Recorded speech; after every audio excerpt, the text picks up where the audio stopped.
Salut à tous, j'espère que vous allez bien. Joyeux Noël et bonne fête si jamais vous me regardez au moment de la sortie de cette vidéo. J'espère que tout se passe bien pour vous malgré ce contexte assez éprouvant. Personnellement, c'est la deuxième année que je passe Noël loin de ma famille, donc je compatis vraiment avec les personnes qui ne peuvent pas se trouver auprès de leurs proches à cette période.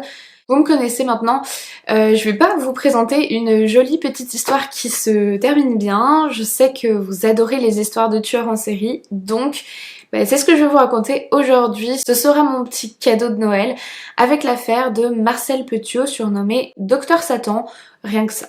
Comme d'habitude, je vous laisse vous installer bien confortablement sous un petit plaid, éteindre vos lumières et dès que vous êtes prêts, c'est parti.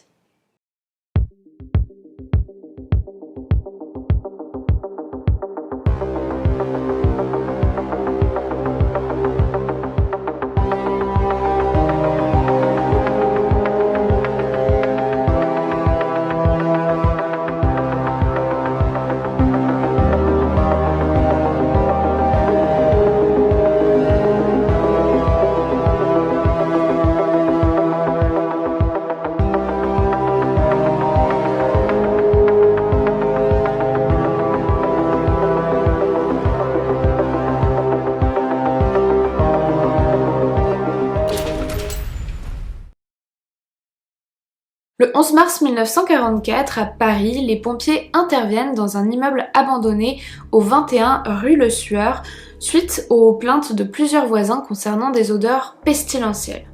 Après avoir cassé le carreau d'une fenêtre, ils entrent.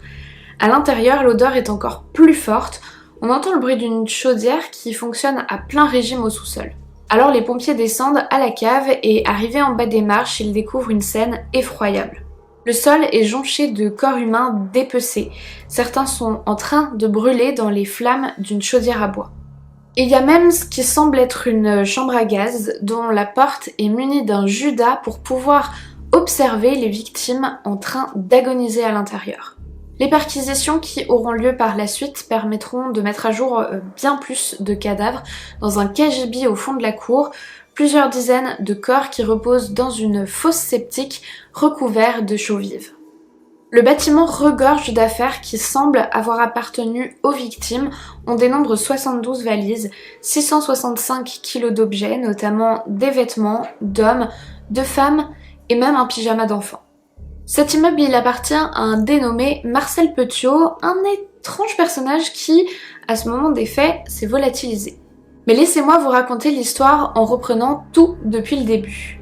Marcel Petiot est né le 17 janvier 1897 à Auxerre, dans une famille de la petite bourgeoisie. Son père, Félix Petiot, était employé des services de poste avant de devenir receveur, c'est-à-dire que c'est lui qui gérait un bureau de poste, et sa mère, Marthe, était femme au foyer. Marcel était le fils aîné de la famille, il a ensuite eu à 10 ans un petit frère prénommé Maurice. Concernant l'enfance de Marcel Petiot, on a malheureusement peu d'informations vraiment fiables. La plupart des faits dont je vais vous parler ne proviennent que de témoignages et de rumeurs.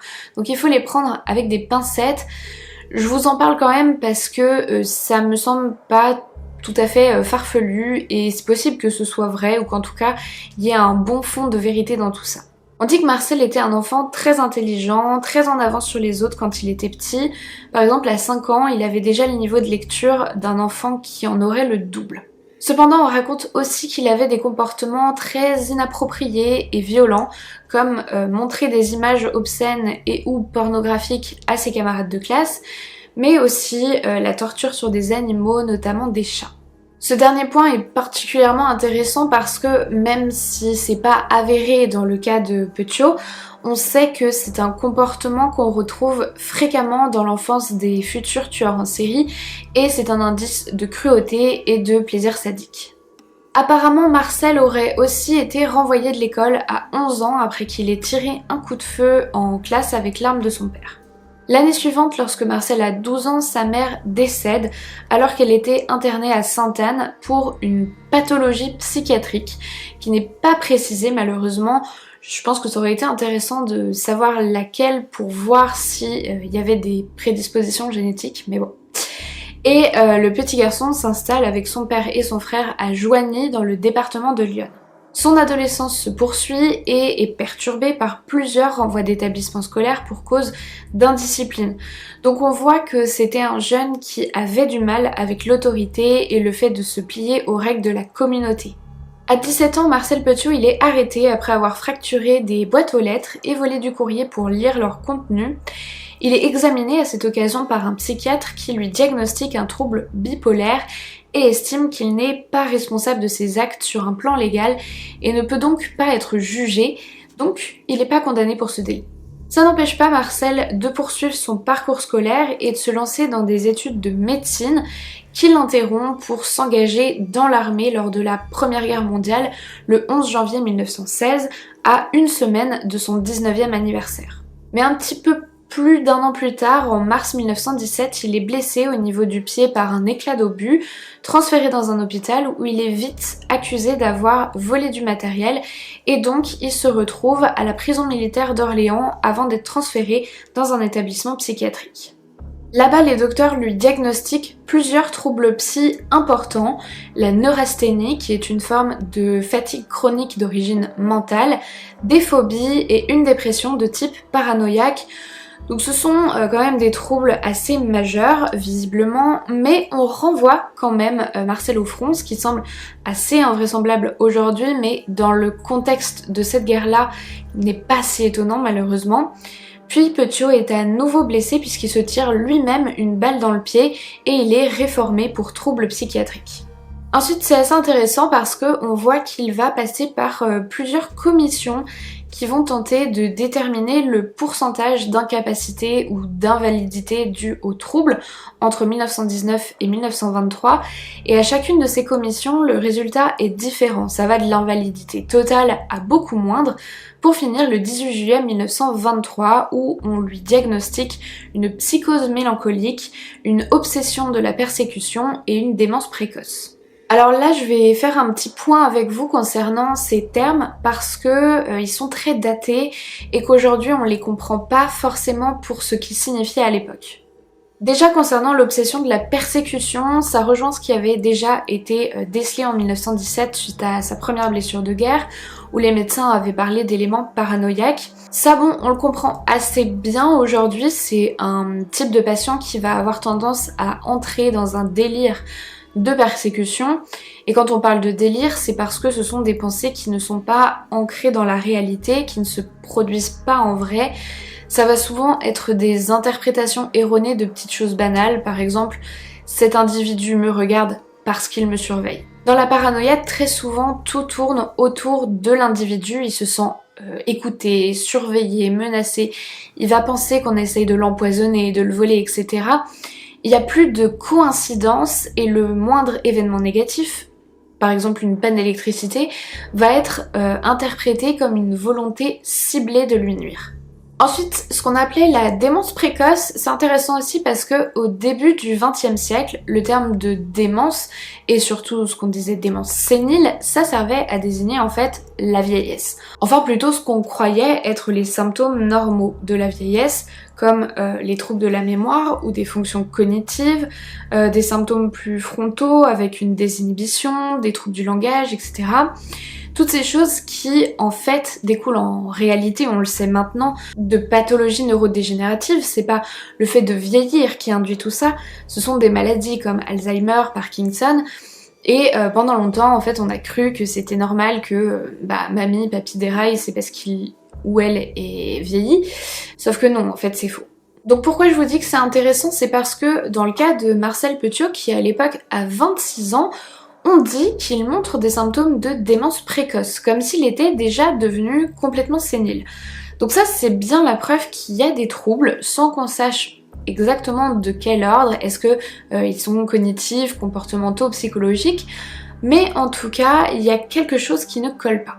Et enfin, on parle de psychose mélancolique. Alors, ça, c'est vraiment très intéressant parce que typiquement, c'est le cas d'un terme qui n'a pas du tout la même signification dans le langage courant que dans le jargon psy. Dans la vie de tous les jours, quand on dit de quelqu'un qu'il est mélancolique, c'est comme une personne qui est vaguement triste, tournée vers le passé, qui rumine un petit peu des choses tristounettes. Tandis que chez les psychologues et les psychiatres, la mélancolie, c'est généralement la forme la plus grave de la dépression. On est vraiment sur des symptômes négatifs très intenses, avec un repli sur soi, des idées noires, une très mauvaise estime de soi, la neurasthénie qui était effectivement citée un petit peu avant. Enfin voilà, c'est vraiment un trouble très très grave, bien plus que son nom ne le laisse paraître, et qui doit être pris très au sérieux. Donc là, avec toutes ces explications, vous comprenez que Marcel Petiot, en 1923, il est dans un état psychique assez alarmant quand même, qui n'est pas inconnu de l'armée et des services de santé.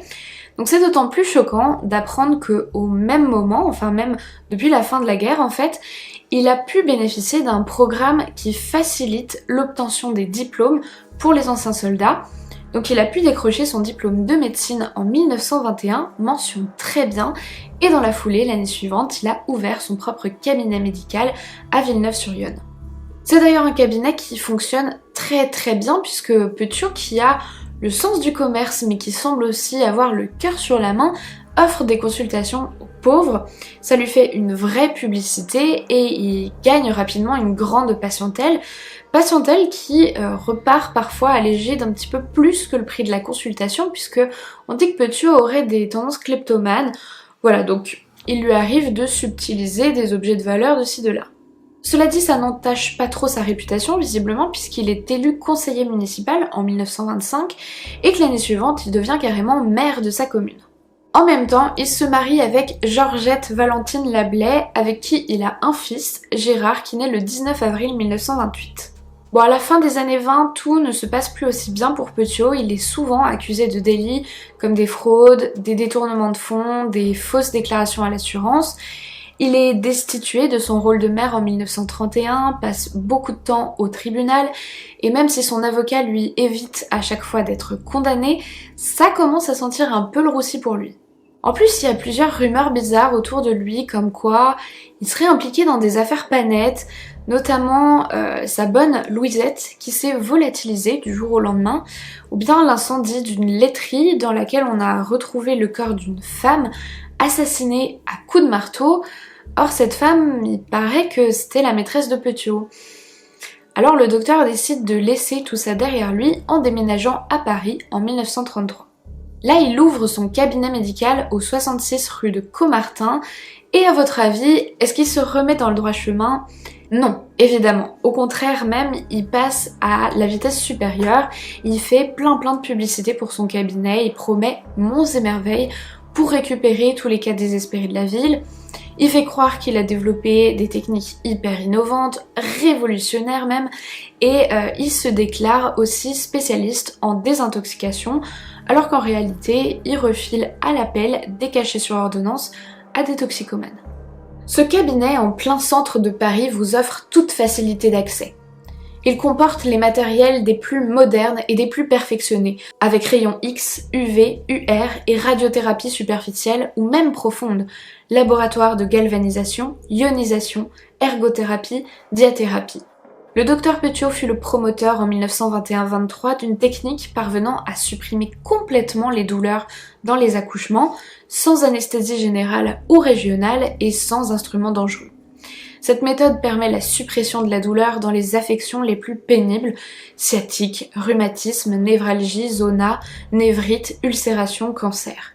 Auteur d'ouvrages originaux sur les maladies nerveuses et leurs traitements modernes, spécialement des affections à crise périodique et des cures de désintoxication, créateur avec un physicien connu d'un matériel et d'une technique permettant la guérison de toute tumeur non généralisée ou affectant des organes vitaux.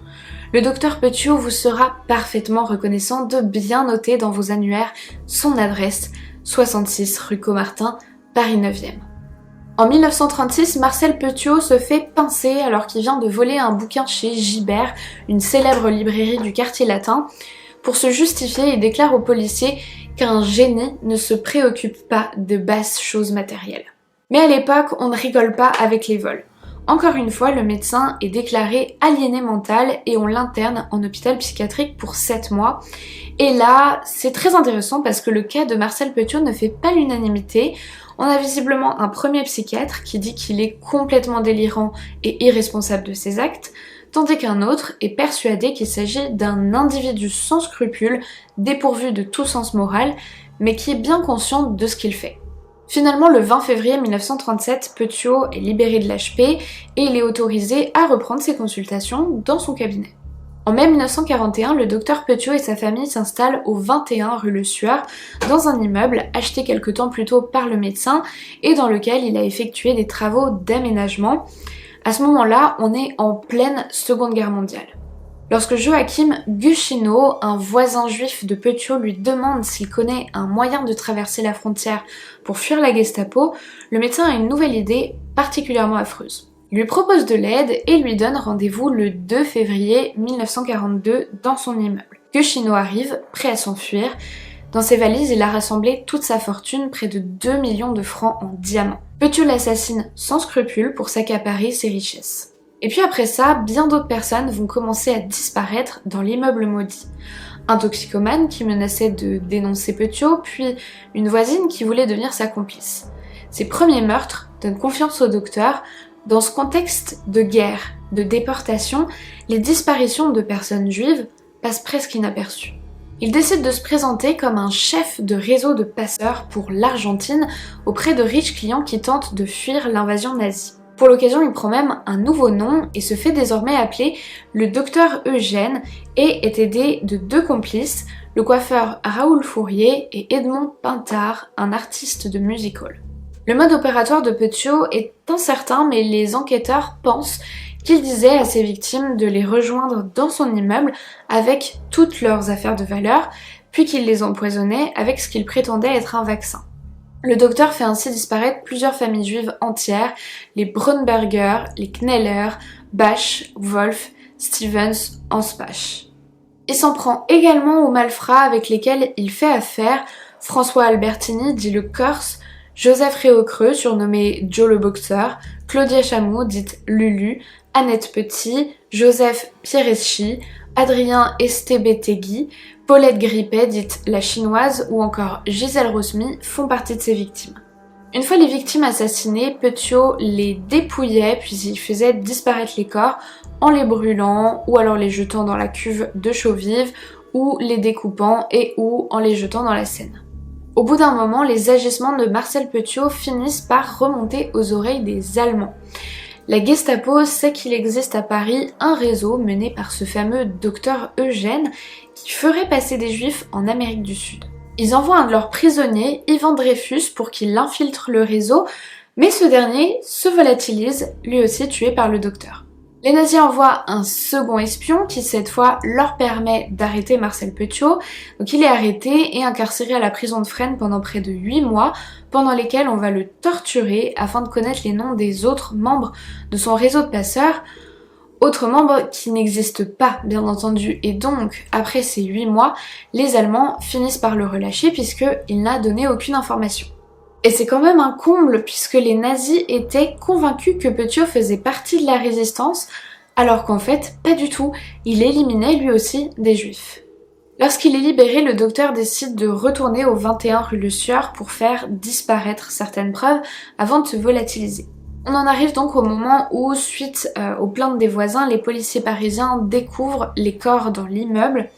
Là, il y a plusieurs versions des faits qui se contredisent. Certains racontent que Petiot serait arrivé devant chez lui à vélo au moment de la perquisition, mais qu'il se serait fait passer pour son petit frère et il aurait promis d'aller chercher Marcel pour pouvoir prendre la fuite, tandis que d'autres disent qu'il n'était pas là au moment des faits et qu'il avait déjà disparu. En tout cas, ce qui est certain, c'est qu'il n'est pas interpellé à ce moment-là. Marcel Petiot s'engage dans l'armée, dans les forces françaises de l'intérieur, sous le pseudo de capitaine Valéry, puis il devient médecin-capitaine à la caserne de Reuilly, où il se fait désormais appeler le docteur Wetterwald au poste, tenez-vous bien, d'officier de sécurité militaire chargé de l'épuration des traîtres et des collaborateurs. Sauf que bon, un peu partout en France, on continue de rechercher Marcel Petiot, et les services de renseignement vont avoir une très bonne idée pour tendre un piège au médecin et le forcer à sortir de sa cachette. Ils vont publier un article dans le journal Résistance intitulé Petiot, le petit soldat du Reich, dans lequel ils vont faire un portrait de lui très peu flatteur. Petiot le lit, évidemment, ça ne lui plaît pas et il décide d'user de son droit de réponse en envoyant une lettre au journal. Pourquoi est-ce que ça aide les enquêteurs? Ça, eh bien, parce que en fait, cet article il a été publié que dans les journaux distribués en région parisienne, pas sur tout le territoire français. Donc ça restreint la zone de recherche et ensuite, comme c'est une lettre manuscrite, on va pouvoir comparer l'écriture de Petiot avec celle des officiers d'Île-de-France. Et c'est comme ça qu'on découvre quand même assez vite la fausse identité du docteur qui est arrêté le 31 octobre 1944 à Saint-Mandé. Durant l'enquête préliminaire, les policiers ont beaucoup de soupçons sur l'entourage de Petiot qui est suspecté d'avoir été complice. Il y a son frère Maurice, sa femme Georgette, un certain Albert Neudsen, mais tous sont finalement blanchis par une ordonnance de non-lieu délivrée par le juge. C'est donc seul que Marcel Petiot, désormais surnommé Docteur Satan par la presse, sera jugé. Son procès s'ouvre le 18 mars 1946, on lui reproche 27 assassinats, mais Petiot, lui, en revendique 63 et il se vante d'avoir assassiné des ennemis de la France, des traîtres et des collabos. Il se présente vraiment comme une figure de la résistance, d'ailleurs il connaît tellement bien ce milieu que à plusieurs reprises il arrive à déstabiliser et faire douter son auditoire. C'est un personnage qui peut être très charismatique, qui par ailleurs semble complètement détaché, insouciant au moment de son procès. Il s'endort pendant les audiences tellement il a l'air persuadé qu'il pourra s'en sortir. Lorsqu'on retourne rue Le Sueur pour la reconstitution des faits, il y a énormément de gens, des curieux qui sont présents et Petiot se donne en spectacle, il est ravi, il sourit, il fait des blagues, alors même qu'il raconte comment il a assassiné des gens à cet endroit, mais pour lui, ou en tout cas selon lui, il a tué pour la France. Sauf que quand même, il y a des preuves indéniables de ces crimes, les affaires des familles juives, le pyjama du petit René Keller qui n'était qu'un enfant lorsqu'il a été assassiné, et ça, Docteur Satan, il est incapable d'expliquer pourquoi on a retrouvé ces affaires-là dans son immeuble. Les psychiatres, eux, débattent de l'état mental de Marcel Petiot puisque, vous le savez, en cas d'aliénation mentale, la personne ne peut pas être reconnue responsable de ses actes, mais les trois experts tombent d'accord. Nous nous sommes mis à 3, nous n'avons découvert chez Petiot aucun trouble mental et nous avons conclu à sa pleine responsabilité, témoigne le docteur Guénil-Perrin. Finalement, le 4 avril 1946, Marcel Petiot est reconnu coupable pour 24 meurtres et condamné à mort. Le jour de son exécution est fixé au 25 mai 1946. Ce matin-là, très tôt, c'est l'avocat Dupin qui se charge de le réveiller en lui souhaitant bon courage. Petiot, un petit peu grognon au réveil, visiblement l'envoie balader d'un « tu me fais chier ». Il est conduit à la guillotine dans la cour de la prison de la Santé aux alentours de 5h du matin. C'est pas une exécution publique, seuls sont présents quelques témoins, dont l'avocat de Petiot, maître Floriot, auquel le docteur dit de ne pas regarder parce que ça ne va pas être beau. Puis il monte sur l'échafaud, l'air serein, presque souriant. L'avocat général Dupin lui demande s'il veut avouer ses crimes, mais il répond « Je suis un voyageur qui emporte ses bagages avant que la lame ne tombe ». Cette phrase, elle vous rappelle peut-être les dernières ou presque dernières paroles d'un autre tueur en série français, Henri-Désiré Landru, qui avait déclaré juste avant son exécution « Cela, maître, c'est mon petit bagage ». C'est intéressant de voir que Petiot décide de faire cette référence à Landru juste avant de mourir. Est-ce que c'était une figure à laquelle il s'identifiait? Est-ce que c'était un modèle? Pour rappel, ce sont deux tueurs en série qui ont quand même pas mal de points communs. Il y avait une motivation d'abord financière accompagnée de sadisme, des modes opératoires assez similaires aussi, recruter et attirer les victimes chez soi, le déni une fois qu'ils se font attraper. Landru, lui, il refusait carrément de reconnaître les meurtres, tandis que Petiot, lui, disait avoir tué pour son pays. Ces sortes de punchlines qui viennent d'hommes malgré tout très charismatiques, et puis des meurtres qui sont commis dans un contexte de guerre mondiale qui donne presque une justification au fait de tuer. Donc on peut quelque part considérer Petiot comme un Landru bis, même s'ils ne sont pas tout à fait pareils. Alors bien sûr, vous l'avez compris, Marcel Petiot avait quand même beaucoup de troubles psychologiques, des pathologies comme une profonde dépression, mais aussi des éléments psychotiques qui ont probablement joué un rôle dans ses passages à l'acte, mais c'est clairement pas suffisant pour expliquer ce qu'il a fait. Comme dans tous les cas de tueurs en série, ce qu'on retrouve surtout, c'est vraiment un égocentrisme absolu où les autres, les victimes, ne sont pas considérées comme des humains, mais plutôt comme des objets. On les utilise pour parvenir à ses fins, ici en l'occurrence c'est pour s'enrichir, et il n'y a absolument aucune empathie.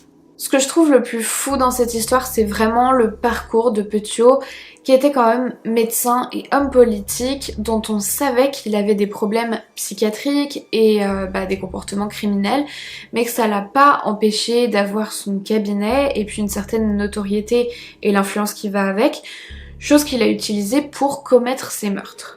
Son profil me fait aussi penser au tueur en série américain H.H. Holmes. Je sais pas si vous vous souvenez, c'était une assez vieille vidéo que je vous avais fait. C'était une personne qui avait construit un immeuble entier piégé surnommé le château et qui avait carrément créé ce qu'Alexandra Midal a appelé la manufacture du meurtre dans un livre que je vous recommande fortement. Ce sont vraiment des profils de ce qu'on pourrait appeler des génies du mal, des personnes très intelligente qui décide de mettre ses capacités au profit du crime et de l'horreur. Voilà pour ce résumé de l'affaire Petiot, j'espère vraiment que vous avez aimé cette vidéo et qu'elle vous a appris des choses. N'hésitez pas à me dire ce que vous en avez pensé dans les commentaires. Moi, je vous souhaite une très bonne fin d'année, je vous fais plein de gros bisous et en attendant la prochaine vidéo, comme d'habitude, n'oubliez surtout pas de rallumer vos lumières.